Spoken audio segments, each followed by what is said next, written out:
Now, before we start the video, I just want to say a big thanks to all the people coming in and subbing. It really means a lot, and I just want to thank you for your support. Alright. Now, most of you will know what Krunker is, but for those who don't, let me explain it really quickly. Krunker is a free, movement-based, first-person shooter that was released in May of 2018, and you don't need an account to be played, which is kind of a double-edged sword. It was made by Yeti Entertainment, and as of the time of recording this, there are 18 million registered accounts, which is a lot of players if you ask me for an IO game. For those who have played Krunker, you'll know how much customization is available. You can set your scope, your reticle, get all sorts of mods, and even play a ton of custom games that other people have made. You as a player have so much freedom to personalize your client, which is a breath of fresh air. Because in most AAA shooters, or in a lot of shooters really, the most amount of personalization you can get is having skins for your player, emotes, and skins for your weapon. Maybe some other little thing, but that's about all you're gonna get from other games. But in Krunker, you can customize literally everything.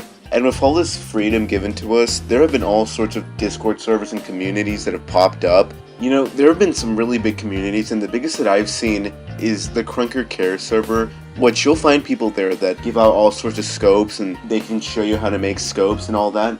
If you've watched my videos, you'll know that I have a JoJo scope, which I got from that server. The Krunker devs gave players the ability to make it their own. You could fix problems that you never even know you had. Don't like the bullet color? Change it in the settings. You want to change the game sounds? Get a mod. Right now I'm using the Fills mod. Hell, if you don't like the color of the map, you can even change that.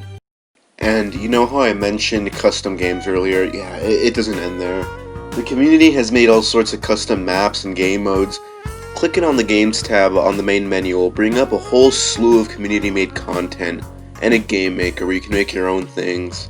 If you're bored of the basic first-person shooter, I mean, it's gonna eventually happen. People get bored of doing the same thing. You can do parkour and races and all sorts of other things. In the long run, giving players the option to make their own things will be good for the game. It'll keep players enjoying the game for longer, and give more to do besides the base game mode. Even if they're using the same mechanics like the jumping and everything else, you know, you can still get a lot of mileage from these custom games. What I'm trying to say is that Krunker is a customizable game. You can do all sorts of things with it. You can really make it your own. They do customization the right way.